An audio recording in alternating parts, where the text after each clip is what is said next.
Hello! A lovely viewer has sent me a parcel from Jackson's Art. I have no idea what's in it. I thought I'd open it today so we can find out together. Let's get into it! So the viewer wishes to remain anonymous, which is totally cool, but they did ask me if they could send me something, and it's so unbelievably generous.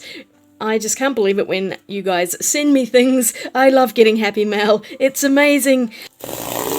Oh, that's satisfying. Let's get it open and see what's in here. Oh my goodness me. Wow, this is only my absolute favourite watercolour paper, and it's impossible to get in Australia anymore. I think the only place that has it is the UK, and you can get it on Jackson's Art. I don't have a pad of this size, I think it's an A4. I have some 9x12, which is a bit larger, and I also have some large sheets, but sometimes I just wish I had something that is this size, and I'm so happy to get some more paper. And I have never tried the hot press version, so that's really interesting as well. I've always gone for the cold press just because I like the texture of it, but I'm always willing to try a hot press because sometimes I want to have a smoother paper. And there's something else here. I'm going to open this as well. So here we have, I think it's empty, but let's just take a quick look. Okay, the timing of this is quite weird. I just did a video recently about supervision paints, and I'd been sent all these paint tubes. I'd squeezed them out into half pans and put them into my very last tin of this size, and I was really reluctant to use that tin because I know that I'm on a low buy this year and I didn't want to have to buy more of them, but I ended up using it because the paints were quite runny and they just needed to be stored in half pans, so I don't have any more empty tins, and this has arrived at the perfect time.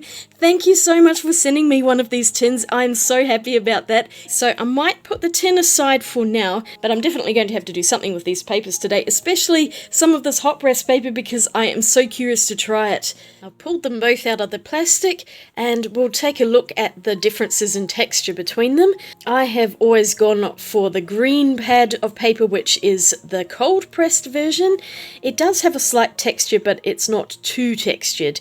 And let me get a page open. I can't even get the thing open. Can you see that texture there? So it's a little bit, but not too much. You can still draw on it quite easily, and I really love it for painting. It absorbs a lot of paint, and it just disperses the paint really nicely in water. Here's my first look at the hot press. I've never used this before. Oh yes, this is already looking a lot smoother. I'm not really seeing much, if any, texture on there. It feels really smooth, and so that's going to create quite a different painting environment. The surfaces do kind of matter when you're doing watercolor paintings, as the water and paint will react differently.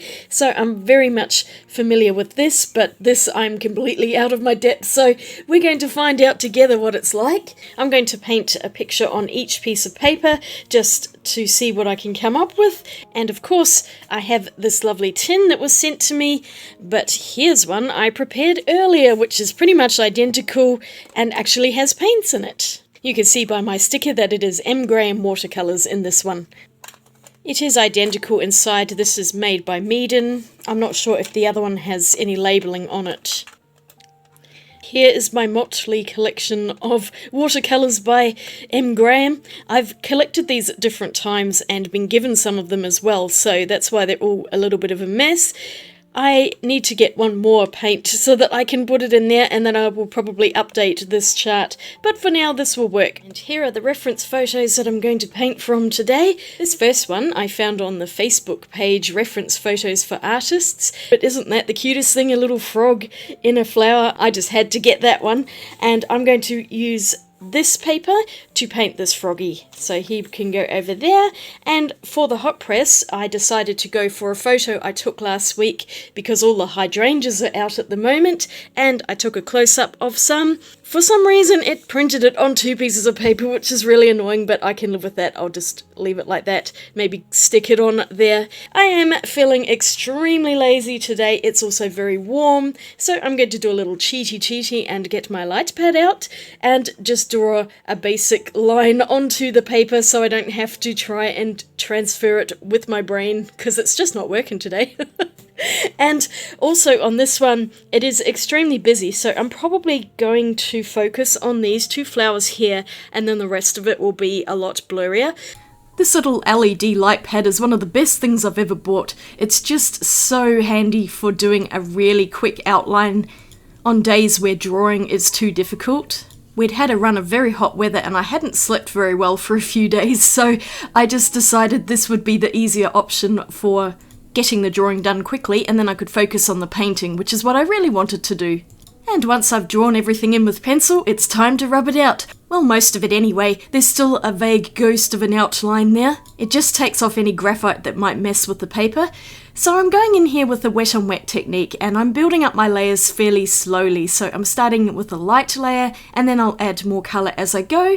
Ultramarine pink was just a little bit too purple for my liking, so I've added in a bit of quinacridone rose as well. And tiny hints of bismuth yellow just around the inner parts of the petals and the outer part there.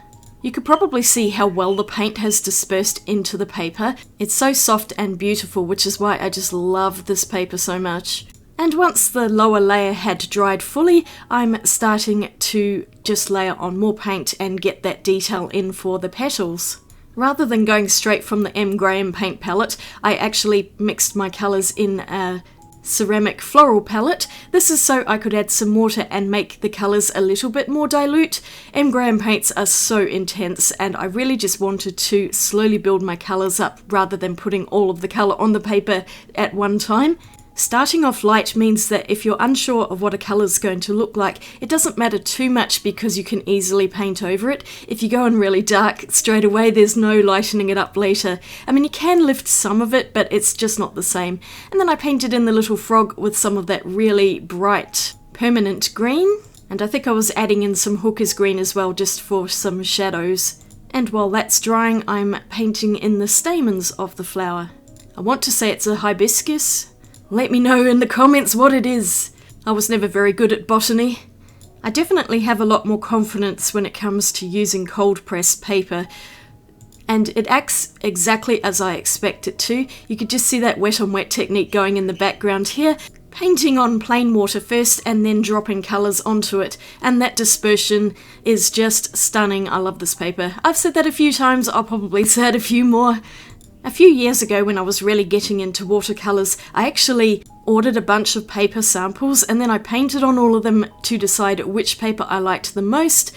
The Canson Moulin du Roi was the clear winner for me, although there are plenty of other cotton papers which are very nice as well. This one just spoke to me the most, and I'm going in with another layer here because I really wanted to get that background nice and dark.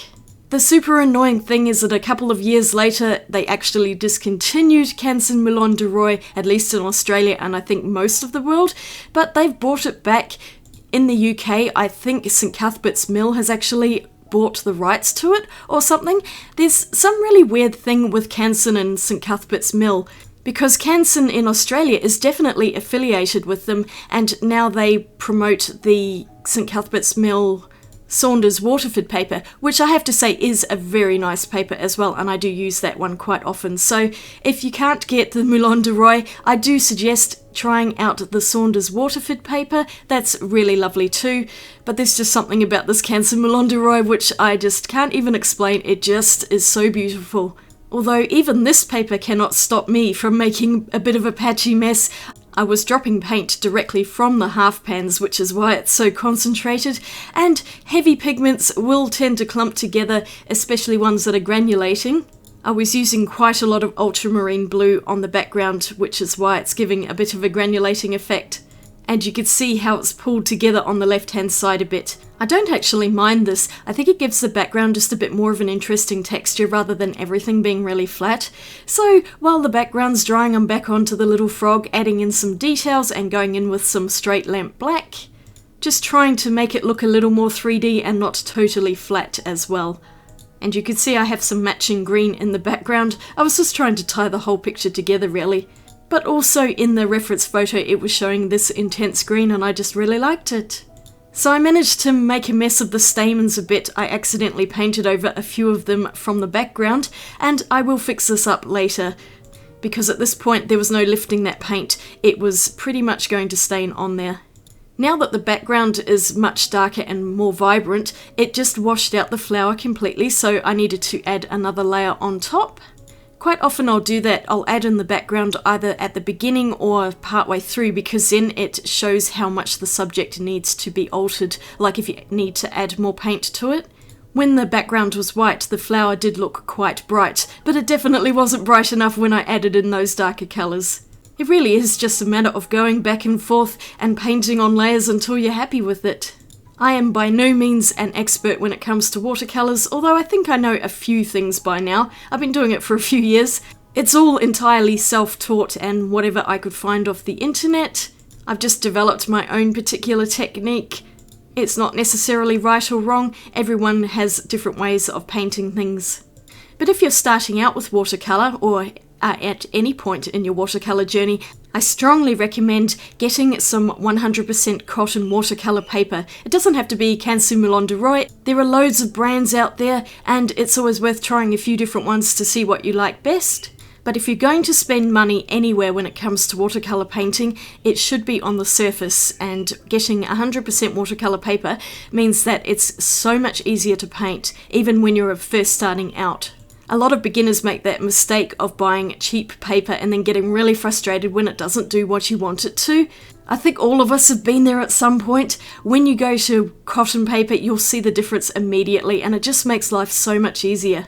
Oh yes, and remember that gold that I've been so obsessed with lately? I had quite a lot left over from that shorts video I made, so I decided to paint this onto the picture and fix up those stamens by painting them in gold and hiding all of the blue blobs that I'd managed to get on there from the background. Of course, Froggy needed some gold, and then I added a few little gold accents here and there on the flower as well. I tried not to add too much. It's really easy to go overboard with this gold because it is so beautiful. It is the Schmincke Aqua Bronze Rich Gold, and I am just in love with it. I also added a few little dots on the background just to kind of tie it all in, a signature, and I'm done. It looks really cosmic actually, I like it. And now onto the paper that I was a little bit worried about, the hot press. I decided to focus on the two front flowers, and I initially drew in a few from the background as well, but then I decided I didn't like those, so I rubbed them out later.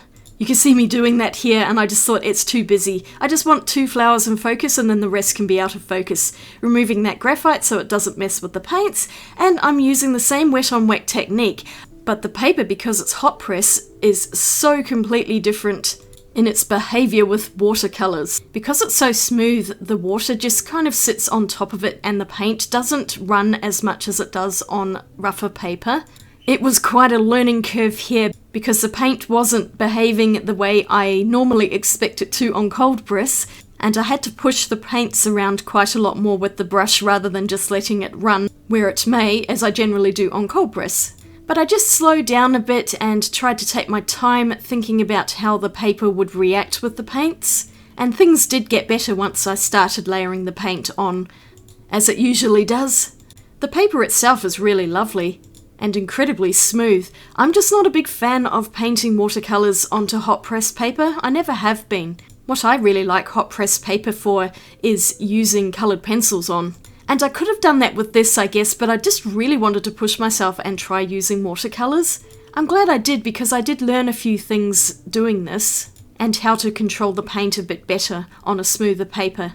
But I think in the future I will be using this pad of paper more with coloured pencils and maybe even watercolour pencils or water-soluble crayons, something like that. I think I'll definitely be testing out my alcohol markers as well on this paper. I decided to go in with a lighter background for this painting, and I'm going in with pretty much the same colours, like it's all the flowers in the background which are really blurry. I used cerulean blue, ultramarine blue, mineral violet, I think that's azo yellow.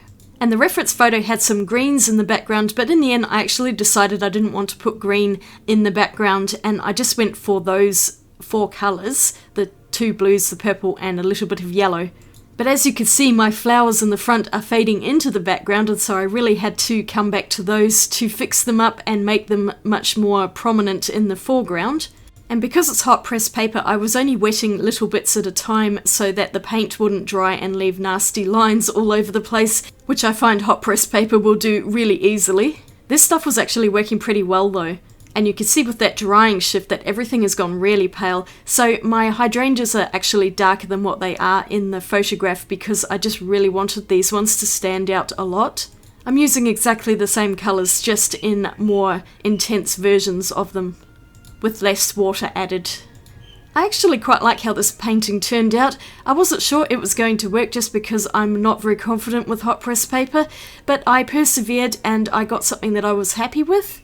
There was definitely too much blue on the page though, so I did end up painting in some green leaves just to break things up a bit. And of course that gold made an appearance again. You'll see that a little bit further on in the painting.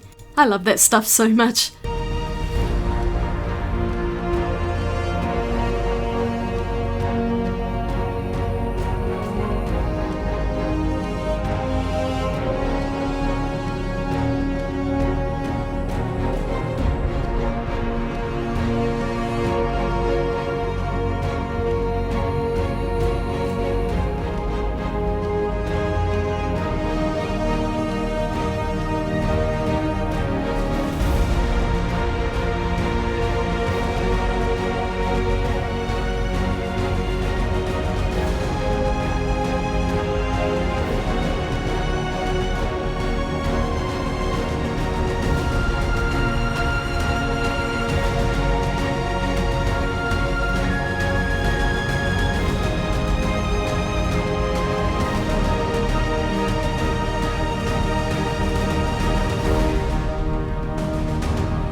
Here are the two paintings that I did today. They have come out so different to each other, although I think the gold is really tying the two together as a pair. And if I lift it up so we can see that gold shining, I really like it. I think it helped fix this up quite a lot. This one has got much more gold on it because I decided that I just really wanted to add something to lift it out. I like how it turned out in the end. It was touch and go there for a while, but the colours I think are really pretty, and I'm really glad I added in the green because that also looks just like this. I have used the same colour palette pretty much for both of them, with a slightly different pink for this flower. So thank you all very much for watching. I hope you enjoyed this video, and a huge thank you to the viewer who sent me these lovely papers and also the paint box. This will come in handy at some point. I'm sure it will be in a future video when I add some more paints to it. I'm not buying any at the moment, but I do have some in mind which may end up in this tin, so look out for that one day. If you enjoyed this video, I'd really appreciate a thumbs up, and don't forget to click the subscribe button for more videos. In the meantime, I've got a couple of videos up here which you might like to watch. I hope you all have a fantastic day out there, and I will see you all again really soon in my next video. Swatch you later. Bye!